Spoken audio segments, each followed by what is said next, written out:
ces programmes nucléaires et balistiques violent les résolutions adoptées par ce Conseil à l'unanimité. Nous sommes préoccupés par les informations relatives aux livraisons d'armes, y compris de missiles balistiques, entre la Russie et la Corée du Nord. Nous appelons une nouvelle fois la Corée du Nord à cesser ses activités déstabilisatrices et à engager des discussions en vue d'une dénucléarisation complète with a view to achieving complete, irreversible, and verifiable denuclearization.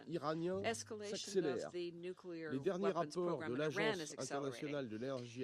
Recent reports of the IAEA reflect an accumulation of uranium which is highly enriched, which is well in excess of the limits set forth in the Joint Comprehensive Plan of Action. And there is no credible civilian justification for these activities. We're also very alarmed by the fact that there is no work to address the pending issues relating to the safeguards for Iran. Iran cannot ignore any longer its obligations under the Non-Proliferation Treaty, and we remain resolved that Iran should not develop a nuclear weapon. We would enjoin Iran to come back to respecting its international commitments, and we remain prepared to help seek a diplomatic solution. Finally, France is attached to safe and responsible use peacefully of nuclear weapons in strict respect of the IAEA safeguards non-proliferation regime. We're very concerned about the situation of Zaporizhzhia plant and the illegally occupied by Russia of this plant since March 2022. We reiterate our support to the 7 pillars of the IAEA, to the 5 principles set forth by the Director General of the IAEA to guarantee the safety of this nuclear plant. We call on Russia to put an end to all its militarization and stop fueling the risk of a nuclear accident. Thank you. I thank the representative of France for their statement. I now give the floor to the representative of China. Thank you, Madam President. Madam President, I welcome Your Excellency to the Council to preside over this meeting, and I thank Secretary General Guterres and the other briefers for their briefings. The complete prohibition and the thorough destruction of nuclear weapons and the eventual establishment of a nuclear weapon-free world and an abiding aspiration of the international community. In today's world, the international security environment is undergoing a confluence of changes and turbulence, with the Cold War mentality rearing its ugly head, while the risk of a nuclear arms race and a nuclear conflict is rising, and the issue of nuclear proliferation remains a prominent issue. The road to nuclear disarmament remains long and arduous. Chinese President Xi Jinping has put forward the Global Security Initiative, emphasizing the need to adhere to the concept of common, comprehensive, cooperative, and sustainable security. Respect for the sovereignty and territorial integrity of all countries. Respect the purposes and principles of the UN Charter. Attention to the legitimate security concerns of all countries. Resolution of differences and disputes among countries through dialogue, consultation, and peaceful means. And the integrated maintenance of security in both the traditional and non-traditional spheres. The GSI advocates adapting to the profoundly adjusted international scape in the spirit of solidarity and responding to complex and intertwined security challenges with a win-win mindset, with the aim of eliminating the root causes of the international conflicts, improving global security governance, and promoting the international security's joint efforts to instill more stability and certainty into our turbulent and changing times, with a view to realizing lasting peace and development in the world. It is the common aspiration and goal of the international community to build a universally secure world. The countries should join hands in practicing genuine multilateralism, adhere to a concept of common, comprehensive, cooperative, and sustainable security, resolutely rejecting the Cold War mentality and bloc confrontation, continuously strengthening the authority and effectiveness of the NPT Treaty, and joining efforts to promote nuclear disarmament and non-proliferation. First, we should adhere to the concept of common security and shape a stable strategic security environment.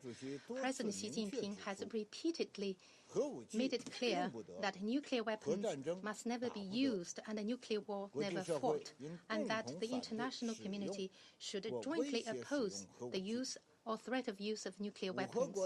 In 2022, the leaders of the 5 nuclear weapon states issued a joint statement on the prevention of a nuclear war, emphasizing that a nuclear war cannot be won and must never be fought. On that basis, nuclear weapon states should explore feasible measures to reduce strategic risks, negotiate and conclude a treaty on no first use of nuclear weapons against each other, and provide legally binding negative security assurances to non-nuclear weapon states.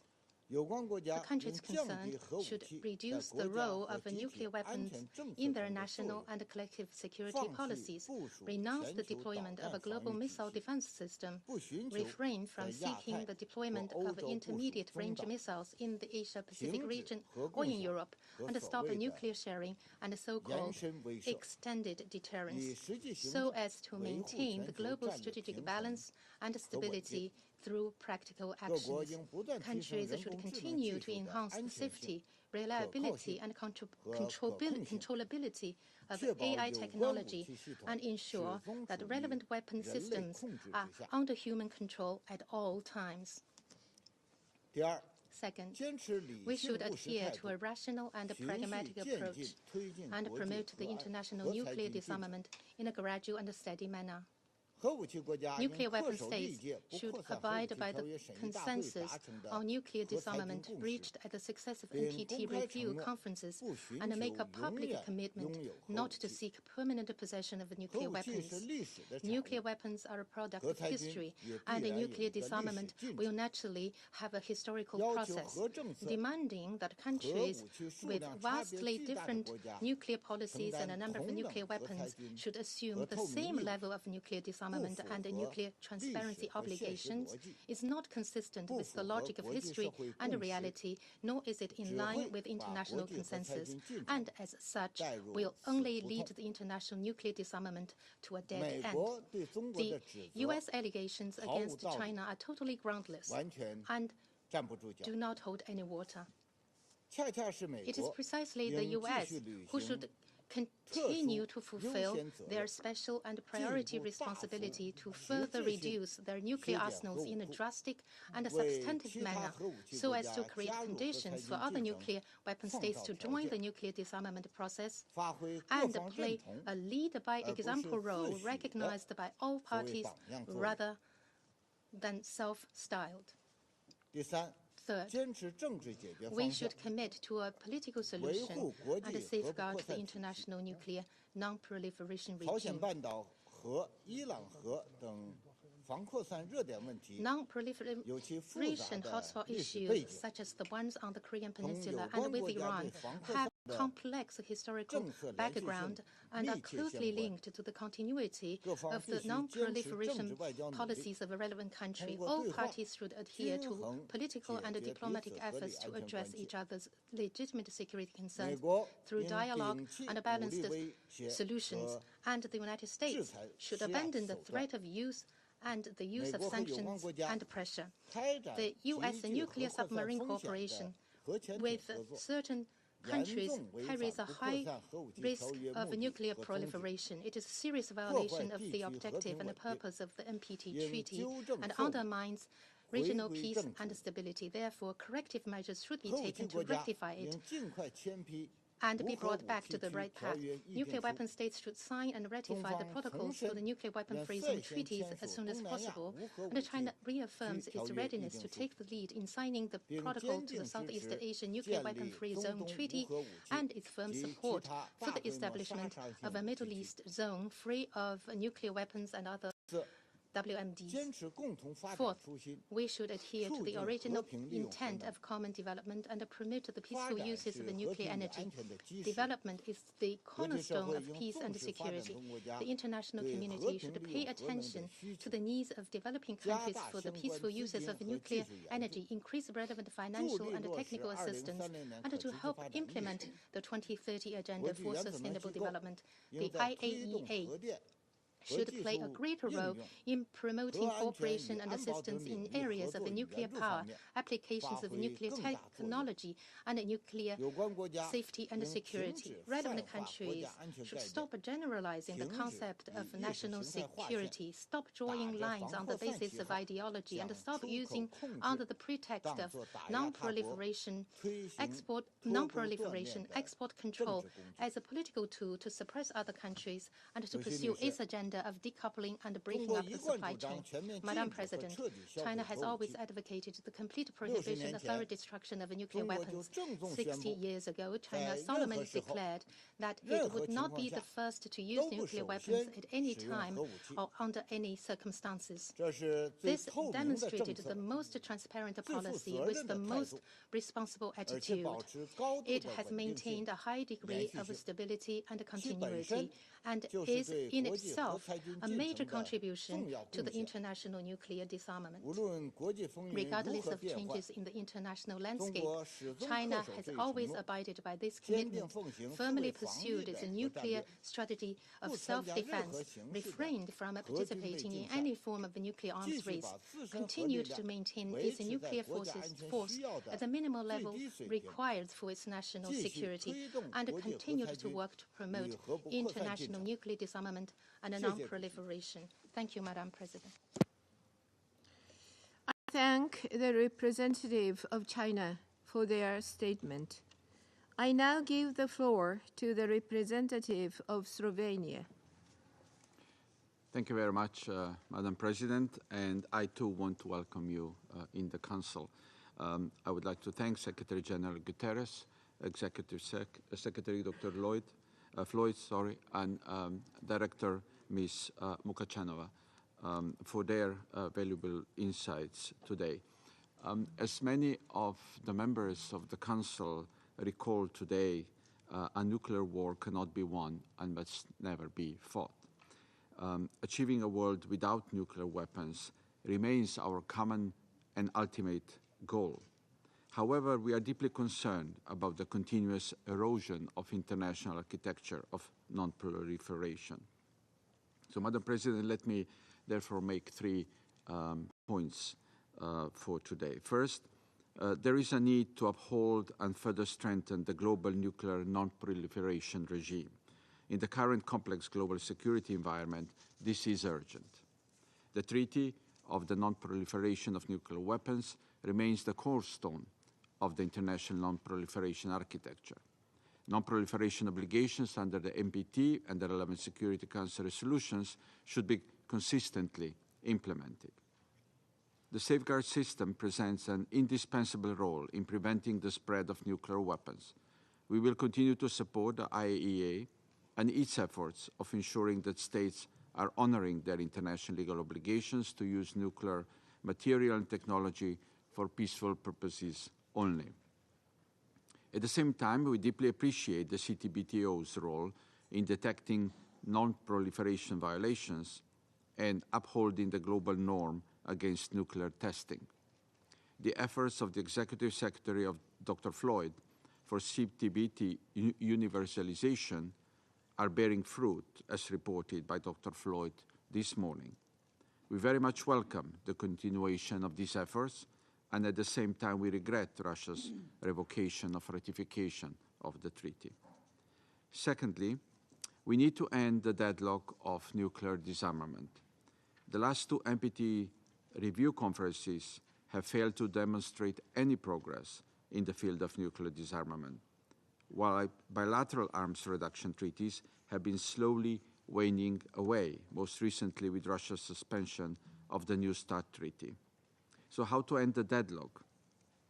An NPT-based step-by-step approach combining bilateral and multilateral elements seemed to be the most feasible way forward.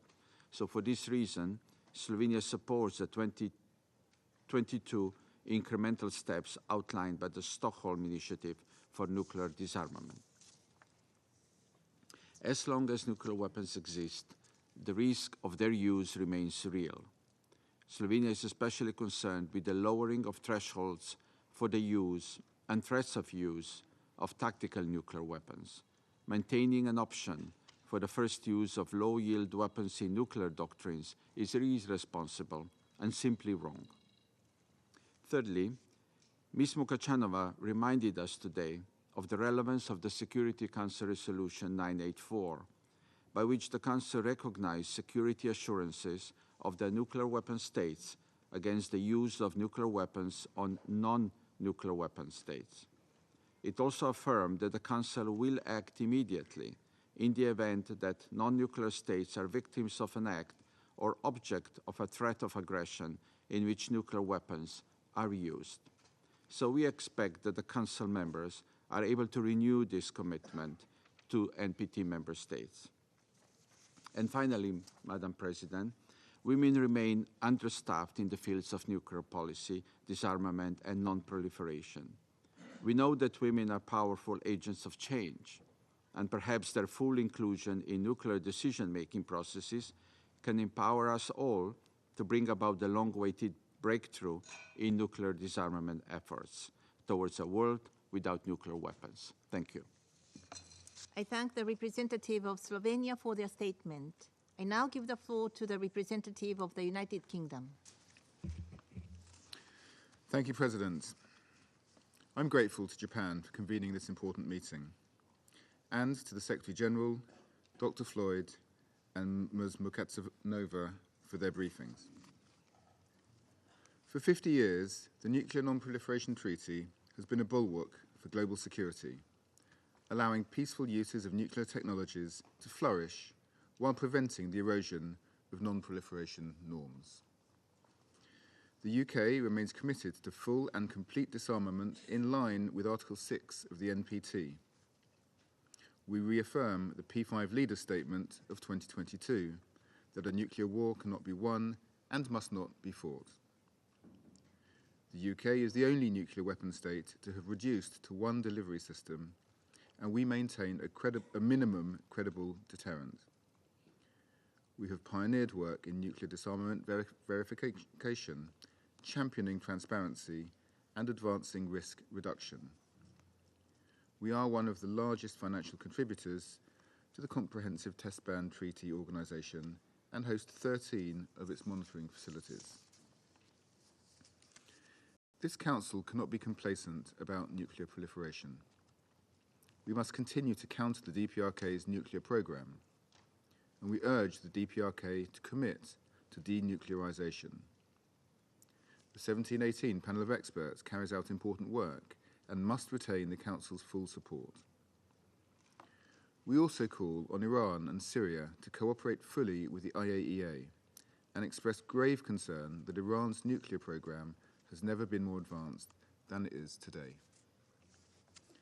It is deeply concerning that Russia, who played an important role in building the international non-proliferation and arms control architecture, has suspended its obligations under New START, de-ratified the Comprehensive Nuclear Test Ban Treaty, and breached resolutions on Iran and DPRK to source weapons for its illegal war in Ukraine. We urge Russia to reaffirm its commitment to its international obligations. Colleagues, our non-proliferation architecture supports and enables the peaceful use of nuclear technologies worldwide. The UK is helping to expand access to peaceful nuclear technology in support of the Sustainable Development Goals through our sustained dialogue on Peaceful Uses initiative. And we've given $4.3 million in funding to the IAEA's Technical Cooperation Fund this year.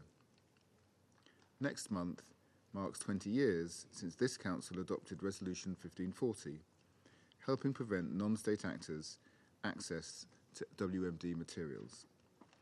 And I take this opportunity to thank Ecuador for their stewardship. Combating nuclear non-proliferation and promoting disarmament is a global challenge. We call on all states who have not yet done so to ratify the NPT. A strong non-proliferation treaty means a more secure world. The UK is committed to a successful review conference in 2026 and looks forward to working with all UN members to this end. I thank you. I thank the representative of the United Kingdom for their statement. I now give the floor to the representative of the Switzerland. Merci Madame la Présidente. Et comme mes collègues, je voudrais commencer par remercier le Japon d'avoir mis cette thématique importante à l'ordre du jour de ce Conseil. Je remercie également le secrétaire général, Madame Mukatsanova et le Dr Floyd de leurs interventions et de leur engagement.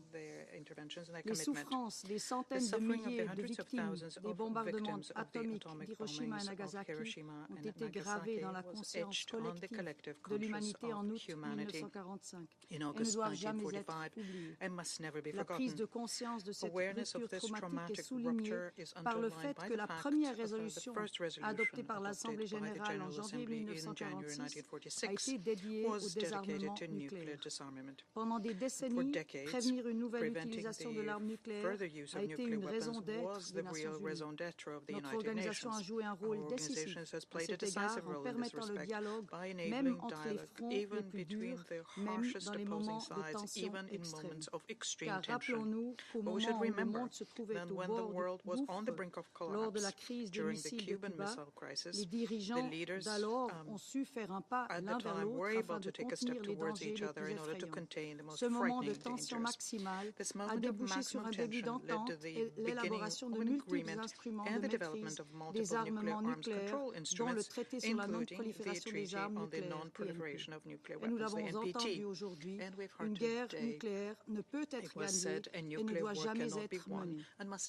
Alors que la volatilité géopolitique fait peser un risque d'utilisation de l'arme nucléaire sans précédent depuis la fin de la guerre froide, il est de notre responsabilité de nous assurer que cette vérité, vécue par les victimes d'Hiroshima et Nagasaki, affirmée par M. Gorbatchev et Reagan en 1985 et réitérée par les membres permanents de ce Conseil en janvier 2022, ne reste pas lettre morte. Pour ce faire, nous devons tout d'abord retrouver la voie du désarmement nucléaire, comme le secrétaire général le souligne dans son nouvel agenda pour la paix. Le maintien de l'ordre international fondé sur le droit international et des règles est primordial pour notre sécurité collective. Avancer sur la voie du désarmement nucléaire est une obligation au titre du TNP.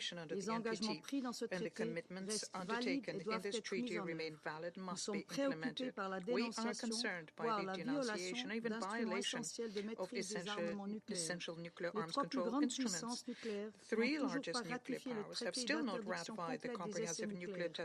Nous les appelons ainsi que tous les autres États visés à l'annexe 2 du TICE à signer et à ratifier cet instrument sans délai.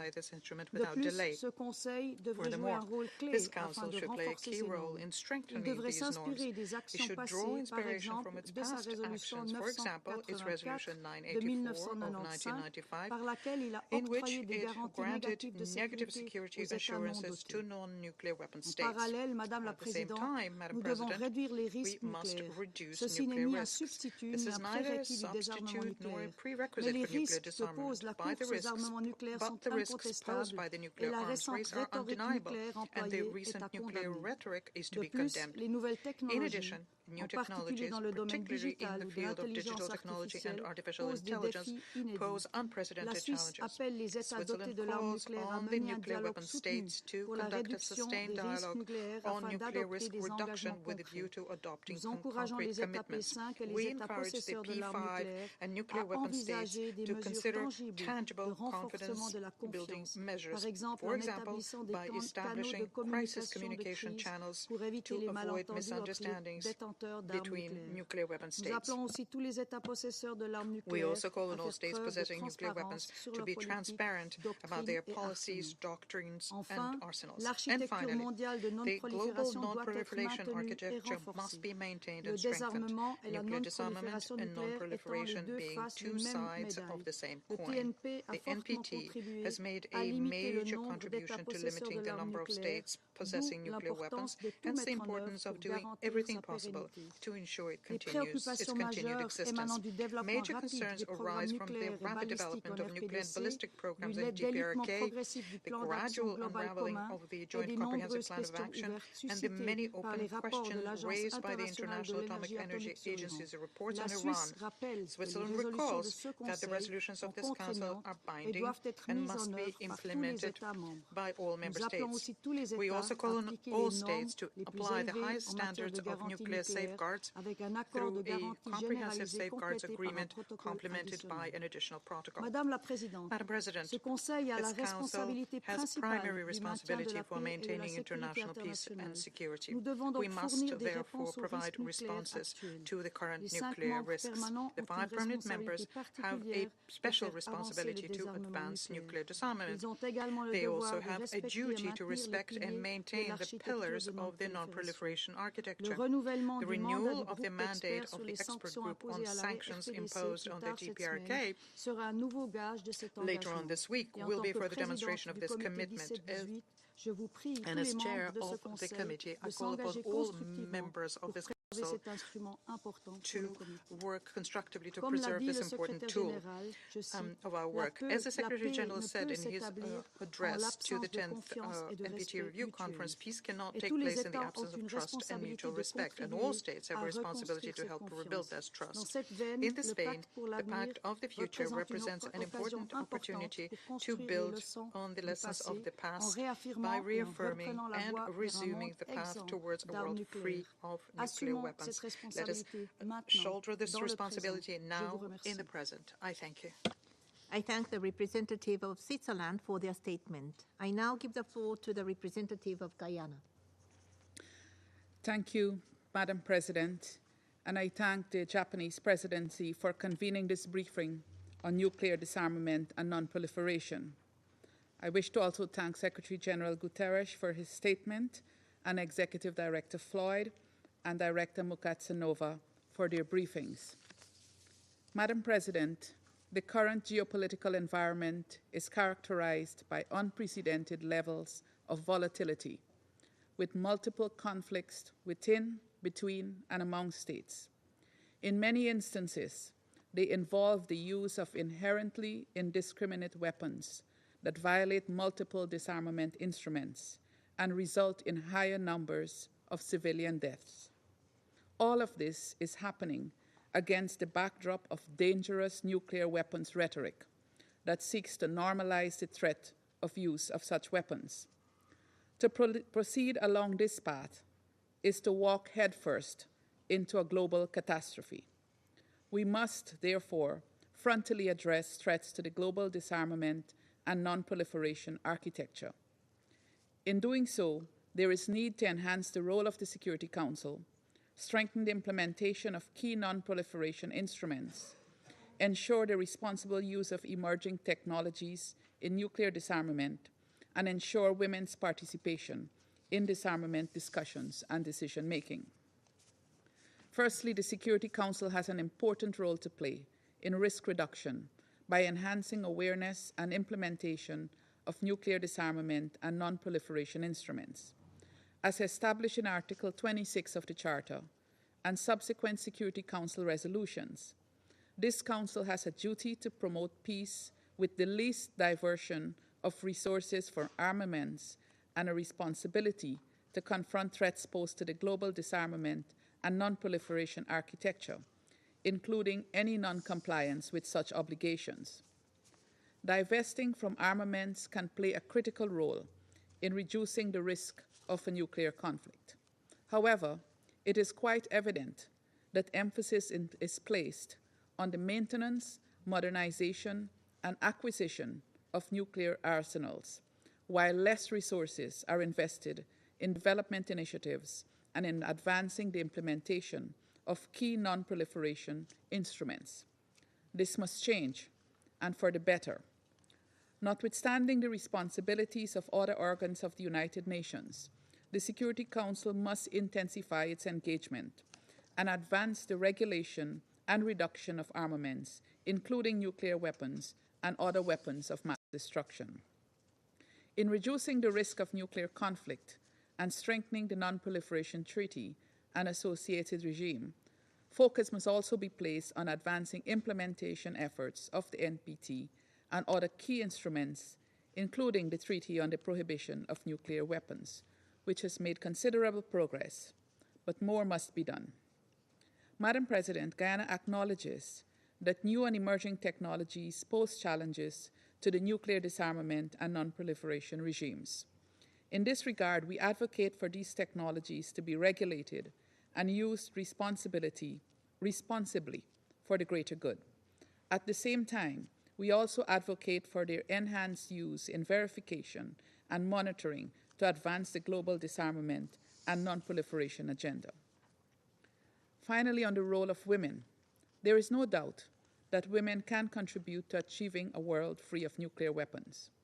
I wish to recall that Security Council Resolution 1325 on Women, Peace and Security stresses the importance of women's equal participation in the maintenance and promotion of peace and security and the need to increase their role in decision-making. As a signatory of the Women, Peace and Security Shared Commitments, Guyana endorses the call for the UN to lead by example in ensuring the full, equal, and meaningful participation of women in peace processes. We strongly believe that women must be part of disarmament discussions at all levels, as they are disproportionately affected in conflicts and still underrepresented in decision-making. Madam President, colleagues, in conclusion, I would like to reiterate Guyana's commitment to the advancement of the nuclear disarmament and non-proliferation agenda, and to reaffirm that the only means of preventing the use or threat of use of nuclear weapons is through their total elimination. I thank you. I thank the representative of Guyana for their statement. I now give the floor to the representative of Malta. Thank you, President, and I also thank the Secretary General and the briefers for their insightful briefings. We thank Japan for holding this timely meeting. In the context of increased geopolitical tensions, the Security Council has an obligation to promote and strengthen nuclear disarmament and non-proliferation, with the goal of achieving a nuclear-free world. Malta has a long-standing and unwavering commitment to complete nuclear disarmament. The use of nuclear weapons can never be justifiable or acceptable.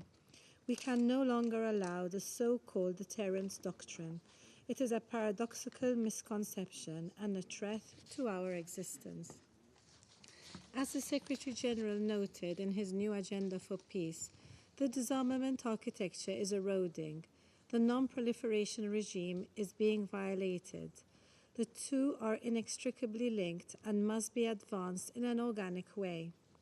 Risk reduction can never be a substitute for disarmament. Ultimately, the best way to ensure non-proliferation is the total elimination of nuclear weapons. Civil society and women's peace movements also play a crucial role in this field.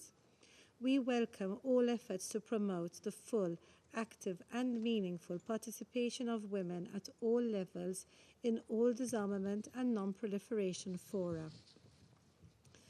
President, despite the failure of the last two review conferences to adopt an outcome document, the NPT remains the cornerstone of the nuclear non-proliferation regime.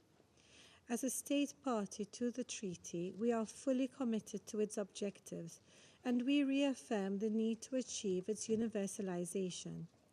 We hope that the next review conference will bring substantive results.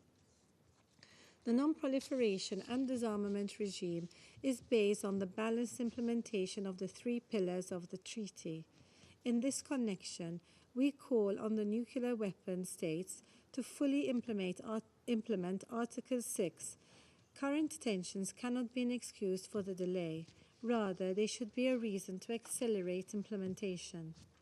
Malta has also signed and ratified the TPNW, a landmark agreement that fills a legal gap as the first outright prohibition of nuclear weapons. The treaty is fully compatible with and complementary to the NPT. It strengthens the IAEA safeguard systems. It also recognizes the gendered impact of nuclear weapons, including with regards to victims' assistance. We will continue to advocate for its universalization with the goal of creating momentum to revive international disarmament talks. The Comprehensive Test Ban Treaty is another fundamental pillar of the non-proliferation regime and is widely recognized as one of the most successful international instruments. We reaffirm our full commitment to the treaty, and we commend the work of the Executive Director, Floyd, towards its universalization. We deeply regret the withdrawal of the treaty by one of the Annex II states and continue to urge all states to ratify it without further delay. President, the non-proliferation regime has been severely undermined by the DPRK. Pyongyang has continuously advanced its unlawful WMD program, including through the relentless testing of ballistic missiles. Such actions are in violation of multiple Council resolutions as well as sanctions regimes. They contribute to the erosion of the non-proliferation regime. As we have said before, the threat posed by DPRK's WMD program goes beyond the Korean Peninsula. Persistent silence and failure to act by this Council will embolden potential proliferators around the world.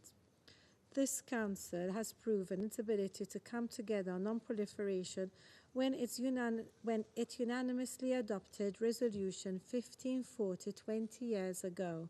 We must continue to build upon these efforts. To this end, Malta will continue to support all efforts by the Security Council and other bodies. We also look forward to the next preparatory conference of the 2026 NPT Review Conference. Thank you. I thank the representative of Malta for their statement. I now give the floor to the representative of Algeria.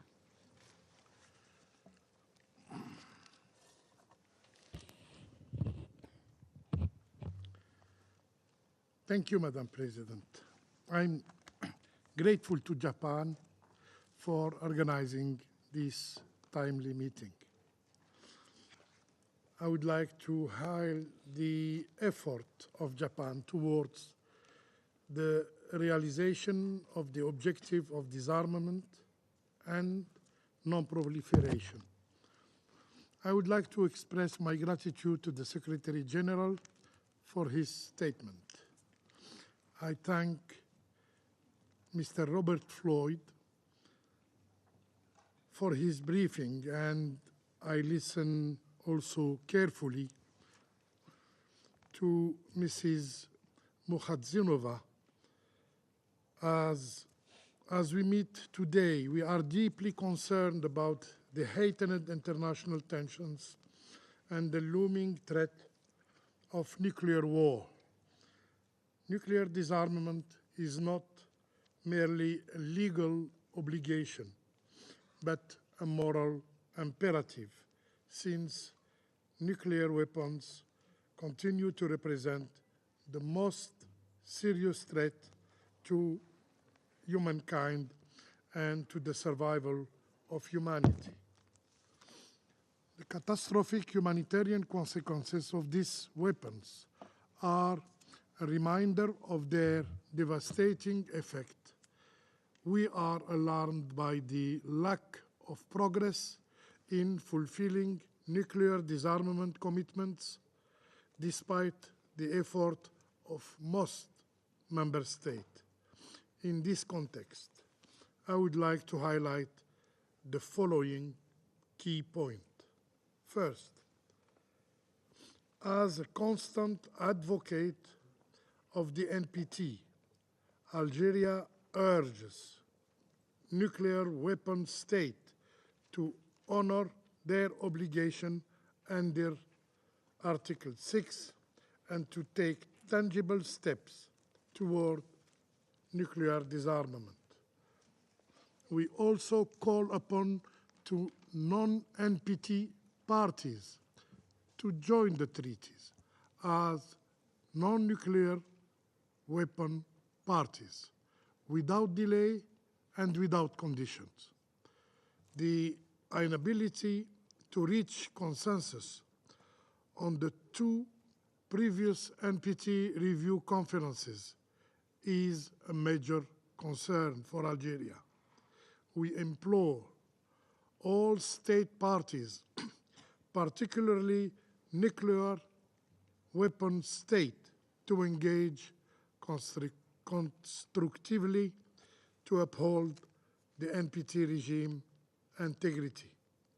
Second, Algeria welcomes the entry into force of the Treaty of the Prohibition of Nuclear Weapons and the adoption of the Vienna Declaration and Vienna Action Plan.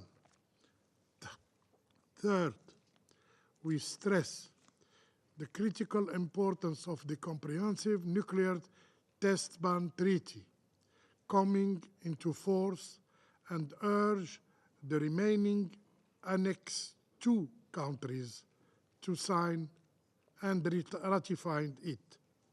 4. Nuclear weapons-free zones are essential building blocks toward a world without nuclear weapons. As one of the first African states to ratify the Pelindaba Treaty, Algeria is steadfast in its commitment in its implementation.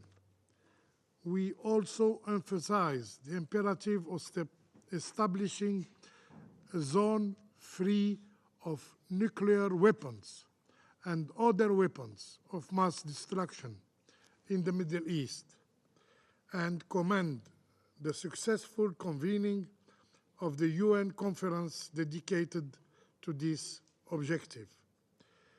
The condemnation voiced by the participating members of the conference, denouncing Israel's nuclear threats, particularly threatening to use nuclear weapons on civilians in Gaza, must be translated into meaningful action.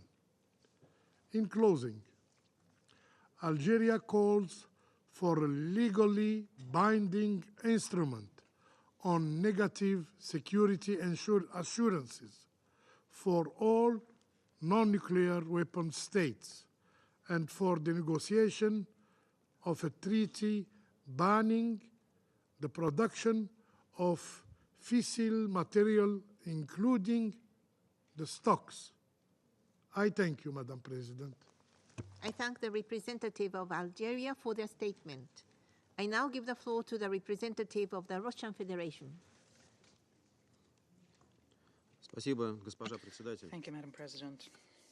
Благодарим генерального секретаря ООН Антонио Гутерреша и исполнительного секретаря Организации договора о всеобъемлющем запрещении ядерных испытаний Роберта Флойда за их доклады.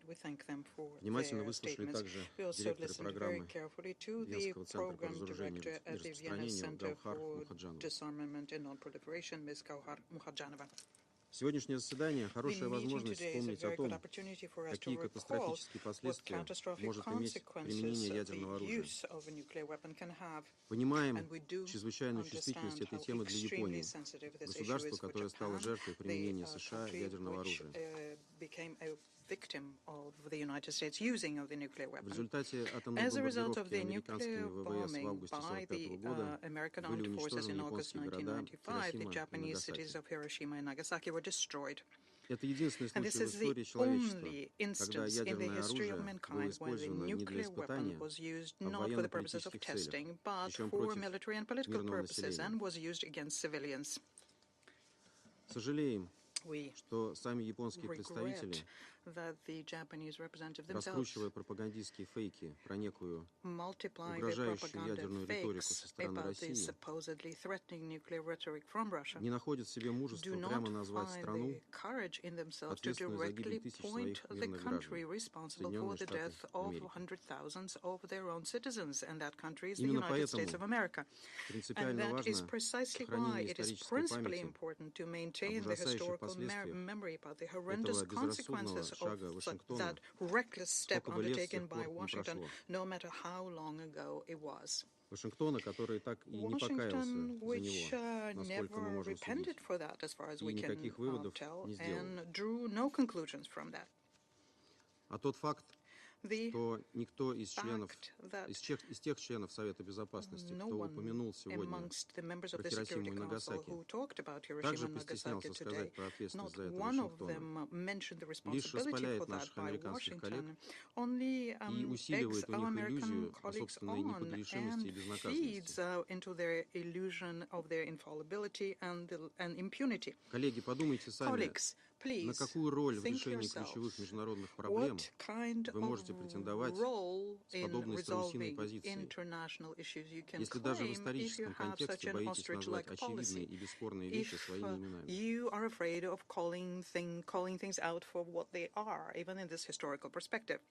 Особую важность это приобретает в нынешней удручающей ситуации в области международной безопасности и стратегической стабильности.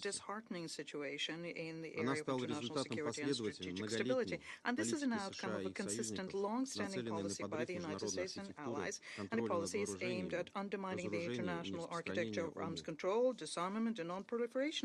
ОМО.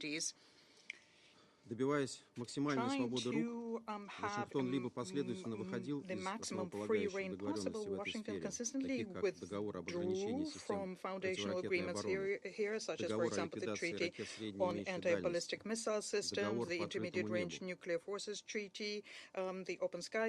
либо делал выполнение профильных договоренностей невозможным, как это было в случае с договором об обычных вооруженных силах в Европе и двусторонним договором о мерах по дальнейшему сокращению и ограничению стратегических наступательных вооружений. К настоящему моменту Запад окончательно сбросил маски и не скрывает своих устремлений по нанесению нашей стране стратегического поражения. Оголтелая русофобская линия США и их союзников создает риски эскалации, грозящие обернуться прямой военной конфронтацией ядерных держав.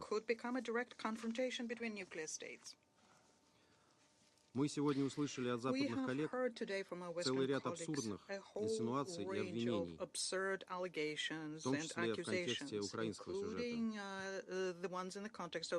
которые никакого отношения к реальности не имеют. Руководство нашей страны неоднократно подчеркивало их полную несостоятельность.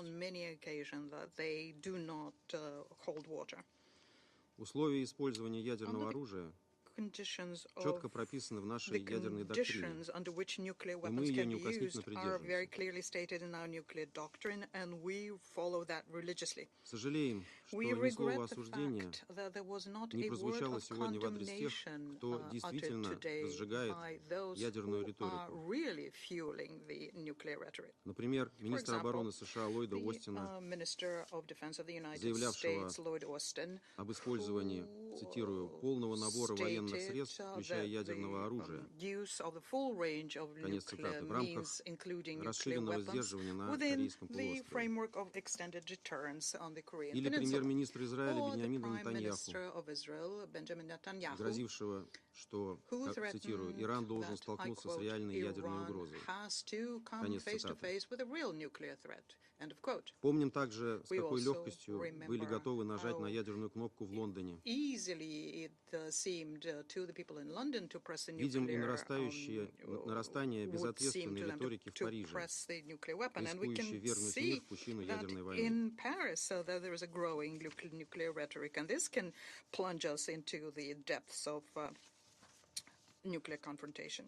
К сожалению, подавляющее большинство инициатив наших западных коллег, упакованных в красивую обертку,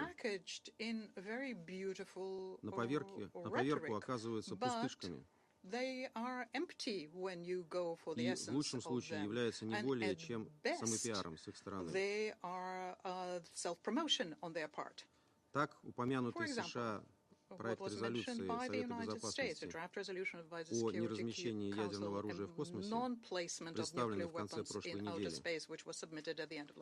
по нашей предварительной оценке, носит весьма политизированный и оторванный от реальности характер.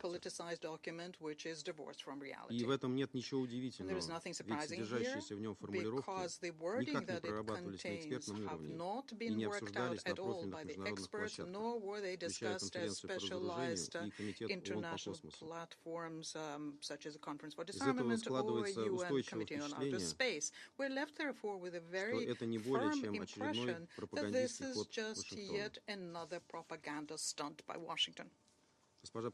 Madam President, Конечно, мы все хотели бы в один день проснуться в мире, в котором нет конфликтов и отсутствуют стратегические риски. Неизменно разделяем благородную цель построения мира, свободного от ядерного оружия. Но пока она видится весьма отдаленной, весьма отдаленной перспективой. Обладание ядерным оружием на данном этапе является важным фактором поддержания стратегического баланса. Необходимо понимать, что разрушение этого баланса погрузит мир в хаос бесконечных войн и попыток силы установить гегемонию. Реальный прогресс на пути ядерного разоружения можно обеспечить только на основе выверенных поэтапных мер, не противоречащих принципу нанесения ущерба чьей-либо безопасности и усилиям по поддержанию стратегического баланса. Необходимо придерживаться комплексного подхода и действовать в соответствии с буквой и духом статьи 6 ГНЯО, не пытаясь вычленить отдельные элементы из целостного контекста всеобщего полного разоружения. При этом ответственность за оздоровление международной обстановки и, как следствие, реализацию разоруженческих положений договора несут как ядерные, так и неядерные государства. Короткого пути к ядерному нулю не существует. Этой цели не добиться ни сиюминутным объявлением ядерного оружия вне закона, ни попытками установить сроки избавления от него. Как можно спрогнозировать, когда человечество будет готово навсегда отказаться от военных методов разрешения противоречий? Ответа на этот вопрос никто не знает. Поэтому идея немедленного безусловного отказа от ядерных вооружений, заложенная в договор о запрещении ядерного оружия, контрпродуктивна, ошибочна и в нынешних условиях, по сути, является ничем иным, как популизмом. Такой подход, не учитывающий реалии стратегической стабильности и интересы безопасности ядерных стран, ведет к нарастанию противоречий между государствами и подрывает авторитет ГНЯО. Важно учитывать и то, что для обсуждения вопросов ядерного разоружения и нераспространения существует профильная экспертная площадка, обзорный процесс ГНЯО, Первый комитет Генеральной Ассамблеи ООН, Конференция по разоружению, Комиссия ООН по разоружению. Не видим убедительных оснований для обсуждения темы ядерного разоружения еще и на площадке Совета Безопасности ООН. Он рассматривает нераспространенческую тематику, привязки к конкретным страновым сюжетам, а также через свой профильный комитет 1540 вопросы недопущения попадания оружия массового уничтожения в руки негосударственных субъектов. Нас крайне тревожит, что на фоне слома сложившейся системы соглашений в области контроля над вооружениями, разоружения и нераспространения, серьезным испытаниям на прочность подвергается режим договора о нераспространении ядерного оружия, одного из основополагающих элементов международной безопасности. Более чем полувековая история ГНЯО подтверждает его востребованность для всех государств-участников, как обладающих ядерным оружием, так и тех, кто им не обладает.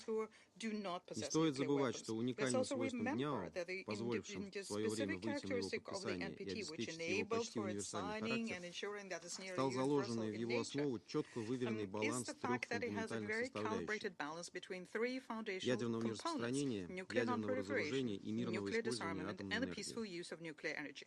Как показали итоги 10-й обзорной конференции ГНЯО, прошедшей в 2022 году, а также первой сессии подготовительного комитета обзорной конференции договора, запланированной на 2026 год, расхождения по вопросам ядерного разоружения продолжают усугубляться. А некоторые западные государства еще и подливают масло в огонь, политизируя дискуссии для продвижения своей конъюнктурной повестки. Хочу напомнить, что именно так был похоронен проект итогового документа обзорной конференции 2022 года, когда в него целенаправленно вносились провокационные и заведомо неприемлемые антироссийские пассажи, не имеющие ничего общего с задачей нераспространения ядерного оружия. Госпожа председатель, Российская Федерация твердо привержена постулату о том, что в ядерной войне не может быть победителя, и она не должна быть развязана. Именно поэтому необходимо предотвращать вооруженные конфликты между государствами, обладающими ядерным оружием. В этом смысле рассчитываем, что западные коллеги откажутся от своего крайне опасного и деструктивного курса. Мы открыты в рамках нового обзорного процесса ДНЯО конструктивному диалогу со всеми странами, заинтересованными в выходе на консенсусные понимания о путях создания предпосылок для дальнейшего ядерного разоружения на основе укрепления международной безопасности и учета интересов всех сторон. Госпожа председатель, что касается вопросов стратегического диалога между Россией и США с прицелом на новые договоренности по контролю над ракетно-ядерными вооружениями, то они не могут быть обособлены от общего военно-политического контекста. Основа для такой работы в условиях попыток западных стран нанести России стратегическое поражение и их отказа уважать наши жизненно важные интересы мы не видим. Любое взаимодействие в этой сфере будет возможно только в случае кардинального пересмотра США и НАТО их крайне враждебного антироссийского курса и их готовности вступить в комплексный диалог с учетом всех значимых факторов стратегической стабильности с акцентом на устранение первопричин наших фундаментальных противоречий в области безопасности. Мы будем ориентироваться не на красивые слова и пустые призывы, а на дела, которые пока убедительно указывают на незаинтересованность США и их союзников сколько-нибудь серьезному разговору, в котором, как мы сегодня могли убедиться, заинтересован как раз весь мир. Истерики и угрозы из Вашингтона, Лондона и Брюсселя нас нисколько не впечатляют и общей картины не меняют. Чем раньше наши оппоненты это осознают и перестанут валить с больной головы на здоровую, тем больше шансов на то, что упомянутые генеральным секретарем ООН часы судного дня хотя бы замедлят свой ход, а в идеале начнут обратный отсчет. Благодарю за внимание.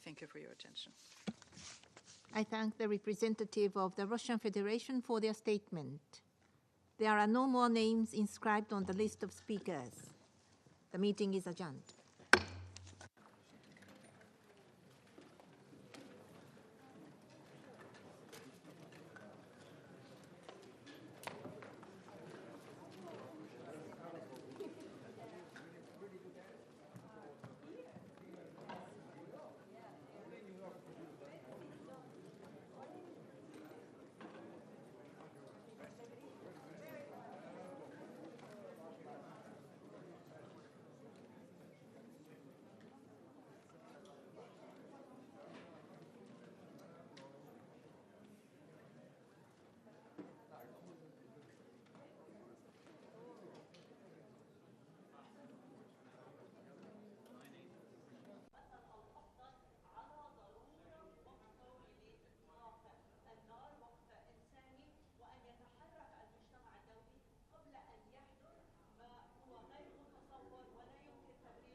you.